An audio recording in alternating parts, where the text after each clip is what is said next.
কেউ যদি কারো অন্যায় ভাবে এক বিঘত সম্পদ আত্মসাৎ করে, যারা আইল ঠেলেন, কত বিঘত ঠেলতে নিয়ে গেছেন আল্লাহ জানে, এক বিঘত সম্পদ যদি কেউ কারো আত্মসাৎ করে, নবীজি সাল্লাল্লাহু আলাইহি সাল্লাম বলেছেন 7 তরফ জমিনকে কিয়ামতের ময়দানে তার গলায় ঝুলিয়ে দেওয়া হবে। কত জমিন লাগে তোর জানে, সেদিন মৃত্যু হবে না, কষ্ট যন্ত্রণা এটা ঠিকই হতে থাকে। ভাইরা আমার, আল্লাহ রাব্বুল আলামিন আল্লাহর বিধিবিধানের সামনে আমাদেরকে আত্মসমর্পণ করা, সেরকম ঈমানি শক্তি ধারণ করার তৌফিক নসিব করুন। আমিন। ভাইরা আমার, আমরা আমাদের বোনদের হক যদি মেরে খাই, তাদের হক যদি নষ্ট করি, সম্পদ যদি আত্মসাৎ করি, তাতে কি হবে? প্রথমত জীবনের বরকত চলে যাবে। এই যে সম্পদ রাখবেন, এই সম্পদ আসলে তেমন কোনো কাজে আসবে না। সম্পদ রাখবেন, সাথে ক্যান্সার চলে আসতে পারে, কিডনি ড্যামেজ হয়ে যেতে পারে, হার্টে ব্লক হতে পারে, এমন কিছু হতে পারে যে সম্পদ মারছেন বোনের 5 লাখ টাকা, রোগ আল্লাহ ধরায় দেবে 10 লাখ টাকা, টেরও পাবেন না। দ্বিতীয়ত, এটা সাধারণ হারাম না, আত্মীয়তার বন্ধন ছিন্ন করার হারাম। আত্মীয়তার বন্ধন ছিন্ন করার হারামটা এটা আরো জঘন্য হারাম। এর পাশাপাশি আরেকটা বিষয় থাকে এখানে, সেটা হলো যে কখনো কখনো বোনরা হয়তো ছোট থাকে, এতিম হলে সেক্ষেত্রে এতিমের হক মেরে খাওয়ার আরেকটা গুনাহ এখানে যুক্ত হয়, কতগুলো অপরাধ এখানে যুক্ত হয়। আর এই জন্যই আল্লাহর ভয় অন্তরে লালন করতে হবে। নবী সাল্লাল্লাহু আলাইহি ওয়াসাল্লাম বলেছেন, লা ইয়ারবু লাহমুন নাবাতা মিন সুহতিন, কারণ শরীর যদি হারাম উপার্জন দ্বারা গঠিত হয়, ফান্নারু আউলা বিহি, তাহলে জাহান্নামের আগুন সেই শরীরের জন্য অধিকতর উপযুক্ত। এই হারাম উপার্জনকারী ব্যক্তির দোয়া কবুল হয় না, ইবাদত কবুল হয় না, আমল কবুল হয় না, নেক আমল কবুল হয় না, আল্লাহর কাছে সে দায়ী হিসাবে থাকে। আল্লাহ রাব্বুল আলামিন আমাদের সবাইকে সতর্ক এবং সচেতন থাকার তৌফিক দান করুন। আমরা সবাই দায়িত্বশীল হব তো ইনশাআল্লাহ।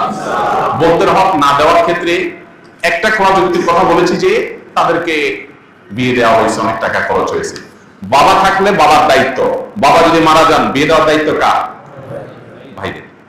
আপনি দায়িত্ব পালন করেছেন, কোন অনুকম্পা অনুগ্রহ করেন নাই যে ওটাকে কাটাকাটি করবেন। অর্থাৎ বিয়েতে যে টাকা গেছে ওই টাকা আপনি কাটাকাটি করে সম্পদ দিবেন না, সেখান থেকে না, এটা করার সুযোগ নেই। এক। দ্বিতীয়ত, আমাদের সমাজে অনেক বড় কুসংস্কার আছে সংক্রান্ত। এর ভিতরে মেয়েদের হক মেরে খাওয়ার জন্য ছেলেরা একটা কুসংস্কার বানাইছে, সেটা হলো বাবার মায়ের হক নিলে এটা সয় না। শুনছেন আপনারা? মানে বাটপারি এই লেভেলের সম্ভব? আপনি চিন্তা করেন, একই বাবার সম্পদ, ছেলে সব আগলে ধরে রাখবে, ভোগ করবে, তার সইবে, কোনো অসুবিধা নেই। বোনদের বেলায় এটা বলা হয় মেয়েরা বাবার পায়ের হক নিতে হয় না, বাবার হক নিলে কি হয়? এটা সয় না, ধ্বংস হয়ে যাবে সব, এটা রেখে যাবে, আমার কাজে লাগবে। কত নম্বরের বাটপারি চিন্তা করে, কত ডাহা মিথ্যা কথা।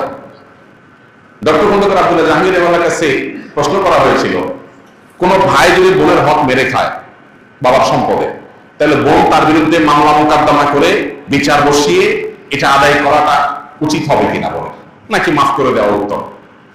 ডক্টর আব্দুল্লাহ জাহাঙ্গীর বলেছেন তার বিরুদ্ধে মামলা মোকদ্দমা করে আদায় করাটা উত্তম। কেন উত্তম? বলেন যে বোন যতই মুখ দিয়ে বলুক তার মনে কষ্ট থাকবে, এখানে আরো মানুষের হক জড়িত আছে। মামলা মোকদ্দমা করে যেভাবে হোক জোর জবরদস্তি করে যদি নিজস্ব হকটা আদায় করতে পারে, তাহলে এই ভাইটা কিয়ামতের দিন পাকড়াও থেকে বেঁচে যাবে, এটা তার উপকার হলো। এই জন্য ভাই, বাবার মায়ের হক মেয়েরা নিলে তাদের সয় না, এই ডাহা মিথ্যা কথার বিরুদ্ধে আমাদের সংগ্রাম করতে হবে। দ্বিতীয়ত, আমাদের সমাজে মেয়েরা বাবা মায়ের হক নিয়ে গেলে এটাকে অনেকে খারাপ চোখে দেখে, মনে করে যে আরে এটা কোনো কথা হলো। মেয়েরাও হেজিটেশন করে নিতে চায় না, কারণ বিয়ের পর স্বামীর সংসার করতে চলে যায় শ্বশুর বাড়িতে, কিন্তু তার নাইটা পোতা আছে তো বাবার বাড়িতে, যার কারণে বাবার মায়ের প্রতি টানটা ঠিকই থাকে। বিয়ের পর 30 বছর 40 বছর 50 বছর পার হওয়ার পরেও বার্ধক্য এসে গেলেও তখনও মনে চায় একটু বাবার বাড়িতে যাই, একটু ঘুরে। তো যদি হক নিয়ে আসি তাহলে কোন মুখে সেখানে আবার যাব, এরকম একটা ব্যাপারও থাকে। এবং সাধারণত আমাদের সমাজে কোন মেয়ে বাবার বাড়ি থেকে হক টক নিয়ে গেলে, জমি জমা সব বুঝে নিয়ে গেলে, সে আসলে অনেক ছোট লোক ভাই আছে যারা মনে করে যে এখন আর সে কেন আসবে, বাকিনারা কেন আসবে, বোন কেন আসবে। যতদিন হক নেয় না ততদিন বোন আসলে মোরল জবাই হয়, গরুর গোশত দিয়ে কিনে বাজার করে রান্না করে খাওয়া হয়, কারণ হক আছে। আর হক নিয়ে গেছে তখন মনে হয় পর হয়ে গেছে, এখন পর্যন্ত তার আসার কোনো রাইট নেই। পরিষ্কার জেনে রাখা দরকার, ভাই এবং বোনের সম্পর্ককে শুধু সম্পর্ককে কেন্দ্র করে। অতএব বোন যদি তার প্রাপ্য হক বুঝিয়ে নেয়, তারপরও মৃত্যু পর্যন্ত এই বোনের সাথে সুসম্পর্ক বজায় রাখতে হবে, এবং বাবার বাড়িতে ভাইয়ের বাড়িতে বেড়াইতে আসার অধিকার বোনের ঠিকই থাকবে, আবার ভাইয়েরও কর্তব্য থাকবে বোনের বাড়িতে গিয়ে বেড়ানো এবং তাকে দেখা খোঁজ খবর নেওয়া। এটার সাথে সম্পদ দেওয়া নেওয়ার কোনো সম্পর্ক নাই। অতএব এই কুসংস্কারের উপর আমাদেরকে আঘাত করতে হবে যে কোনোভাবেই এই কুসংস্কার থাকা চলবে না। ভাইয়ের হক থেকে বা বাপের হক থেকে সম্পদ থেকে বোন সম্পদ নিয়ে গেলে সেই বোন সেই মেয়ে আর বাপের বাড়িতে আসতে পারে না, এটা সঠিক কথা নয়। বরং সম্পদ নিয়ে গেলেও আসতে পারবে, সম্পদ থাকার মধ্যে তো অবশ্যই আসতে পারবে, বলাই পাবো। এই জন্য ভাই এই কুসংস্কারটা আমাদের দূর করতে হবে। অনেক ক্ষেত্রে দেখা যায় একটা সিন ক্রিয়েট করা হয়। কিরকম সিন ক্রিয়েট করা হয়? মেয়েদের সম্পদ মারার ক্ষেত্রে দুইটা সিন ক্রিয়েট হয় সাধারণত। একটা হয় বাসর ঘরে, মহর দেয়া বেলায় আসলে ফুসলায়া ফাসলায়া, মেয়েরা লাজুক প্রকৃতির হয়। বাঙালি মেয়ে, মুসলিম মেয়ে আরো বেশি লাজুক হয়, যত ধার্মিক তত লাজুক হয়। এই জন্য বাসর ঘরে ফুসলায়া ফাসলায়া, দেখো মহর তো 10 লাখ 1 টাকা ধরছে মুরব্বীরা, তা আমার তো দেওয়ার সামর্থ্য নাই, আমি ইনশাল্লাহ এই তো সামনের মাসে বা 1 বছরের মধ্যেই সর্বোচ্চ আমি তো ইটালি চলে যাবো, সৌদি আরব চলে যাবো, কত 10 লাখ হবে, সবই তো তোমার। বউ তখন বেচারি সময় করে বলে যে আরে কি বলে সময়, আমার কোনো দায় দাবি না এগুলা। এই যে মুখে নাদাবি আদায় করলেন, সিন ক্রিয়েট করে, একটা পরিবেশ ক্রিয়েট করে, এটা হলো আরেক বাটপারি। আপনার বিয়ে করতে বলছে কি? মহরের টাকা জোগাড় করার মতো ক্ষমতা না থাকলে? এটা তো লজ্জার কথা যে বাসন করতে আপনি বোর কাছে টাকার জন্য মাপ চাইতেছে। মেয়েরা যদি শরীরের মাসালা ভালো করে বুঝতো তো বলতো খবরদার, মহানা পরিষদের আগে কোনো আওয়াজ নাই, কোনো আলাপ নাই, আগে পরিশোধ করো। তারা তো জানে না শরীর তাদেরকে কি অধিকার দিয়েছে। আরেকটা বাটপারি হয় বাবার মৃত্যুর পর, মায়ের মৃত্যুর পর বোনদেরকে দাওয়াত দেয় ভাইয়েরা, বাগিনা বাগিনী এবং জামাই সমেত। এরপরে কবজি ডুবাই খাওয়ায়, মুরগি, হাঁস, কলিজা, গরুর গোস্ত, মাছ ফ্রাই, ভুনা, বিভিন্ন আইটেমের খাওয়ায়। এরপরে শাড়ি, লুঙ্গি, কাপড় চোপড় দিয়া এরপরে আওয়াজ ওঠায়, আলাপ ওঠায়, নাটক শুরু করে। বলে দেখো বোন, তোমার বিয়েতে অনেক টাকা পয়সা খরচ হয়েছে, এদিকে বাবা অসুস্থ ছিল, বাবার পিছনে লাখ লাখ টাকা খরচ করা হয়েছে, সেগুলো তো আমিই করছি, সব তো তোমরা জানো। আল্লাহ রহমতে তোমরা তো আসো, ভালোই আছো, আল্লাহ তো কষ্টে রাখেনি। এখন বাবার সম্পদের শরীর অনুযায়ী তোমাদের কিছু পাওনা আছে, এখন তোমরা যদি বলো সেগুলো আমি ভাগ্য করে দেবো, বলো কি করা যায়। বন্যার লজ্জা, না ভাই কি বলে, না আরে লাগবে না থাক। বন্যা চিন্তা করে এই 3 গরিব ভাই আমার অসহায় ফকিরের মতো ভিক্ষা চাইতেছে, ছেড়ে দেয়। এই যে বোনটা ছেড়ে দিল, সে কি আসলে মন থেকে ছেড়ে দিয়েছে? এই ছেড়ে দেওয়া কি মন থেকে? হ্যাঁ, কিছু এক্সেপশন কেস আছে যে বোন ভগ্নিপতিদেরকে আল্লাহ অনেক দিয়েছে, অর্ডার দিয়েছে, ভাইরা বরং অনেক গরিব অভাবী, তখন বোনরা যদি উইলিংলি বলে দেখো ভাই বাবার সম্পদে আমারও হক আছে, বাট আমি নিলাম না, তোমরা কষ্টে আসো, আমি দায়মুক্ত করে দিচ্ছি, তোমরা আমার বড় সমস্যা নেই, ভিন্ন কথা। কিন্তু আপনি সিন ক্রিয়েট করলেন, বোন লজ্জা পড়ে গেল, এরপরে সে বললো মাফ করে দিল, আপনি বললেন হুজুর আমি তো মাফ নিছি। এই মাফ হবে না।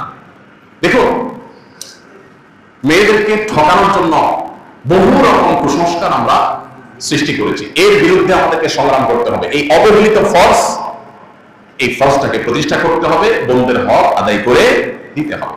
অনেকে আছেন বাবার হক ভোগ করছে, বাবায় ফুফুর হক মারছে, বাবা ফুফুরটা দাদার সম্পদে ফুফুর হকটা দেয় নাই বাচ্চা ছাড়া। এখন আপনি ছেলে বলছেন আমার তো দায় নেই। জি না, আপনারও দায় আছে। আপনার দায় কি? আপনার হিস্সায় যতটুকু আসছে এখানে আনুপাতিক হারে ফুফুর কতটুকু হক আছে ওইটা তাকে আপনি বুঝাই দিতে হবে, না হলে আল্লাহর কাছে আপনি দায়ী থাকবেন।